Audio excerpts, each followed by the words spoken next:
கோவிலில் இருக்கும் பெரிய நந்தி ஒரு சிலை மட்டும் இல்லை. இந்த நந்தி ஒரே கல்லால் செதுக்கப்பட்டிருக்கு. இதோட எடை டன் கணக்கில் இருக்கும். ஒரு விஷயத்தை கவனிச்சிருக்கீங்களா? இது எப்போதுமே லிங்கத்தை மட்டும்தான் பார்த்து கொண்டு இருக்கு. ஆன்மீக ரீதியில் நந்தி என்பது பக்தியின் அடையாளம். எப்போதுமே சிவனை நோக்கி தான் இருக்குது. இதுதான் ஒரு டிவோஷன் மீனிங். இன்னொரு முக்கியமான விஷயம், நந்தி ஒரு காவலாளி மாதிரி, கருவறையை காக்கிறவன். ஆனால் இது மட்டும் இல்லை, இது ஒரு ஆர்கிடெக்சரல் டிசைன் கூட. அலைன்மெண்ட் லாஜிக், நந்தி, கருவறை, லிங்கம், இது எல்லாமே straight alignment, visual focus create பண்ணுதுன்னு சொல்கிறாங்க. Next, sound mystery. சில பேர் சொல்கிறாங்க இந்த நந்தி அருகில் பேசினா சவுண்ட் ரிஃப்ளெக்ட் ஆகுதுன்ட்டு. அந்த காலத்திலேயே ஒளியியல் சார்ந்த டிசைன் யூஸ் பண்ணியிருக்காங்க. ஸோ நந்தி சும்மா ஸ்டாச்சு மட்டும் இல்லை, அது டிவோஷன் ப்ளஸ் சயின்ஸ்.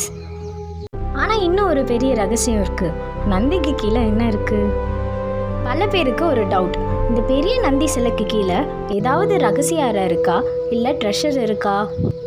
ஆனால் உண்மை என்னென்னா, கீழே எந்த ஒரு ஹிடன் ரூம்ஸும் கிடையாது, கோல்டு ட்ரெஷரும் கிடையாது. இந்த நந்தி சிலை ஒரே கல்லால் செதுக்கப்பட்டது.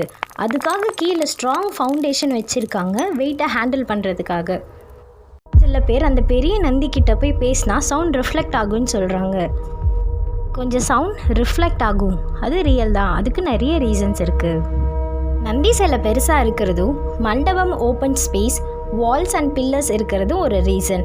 அதனால் சவுண்ட் பவுன்ஸ் ஆகுது.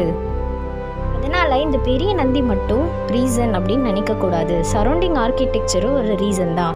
நந்தி சவுண்ட் ரிஃப்ளெக்ட் பண்ணுதுன்னு இல்லை, அந்த டெம்பிள் டிசைன் தான் சவுண்டை ரிஃப்ளெக்ட் பண்ணுது. சரி, ஓகே, இந்த பெரிய நந்தி சிலை ஒரே கல்லால் செதுக்கப்பட்டுச்சு அப்படின்னு எல்லாரும் சொல்கிறாங்க. அந்த காலத்தில் மிஷின் இல்லை, இவ்வளோ பெரிய கல்லை எப்படி மூவ் பண்ணியிருப்பாங்க? அது ஒரு ஹிடன் டெக்னிக். அந்த காலத்தில் இருந்த டெக்னாலஜி என்ன, அதெல்லாம் அடுத்த எபிசோடில் பார்க்கலாமா?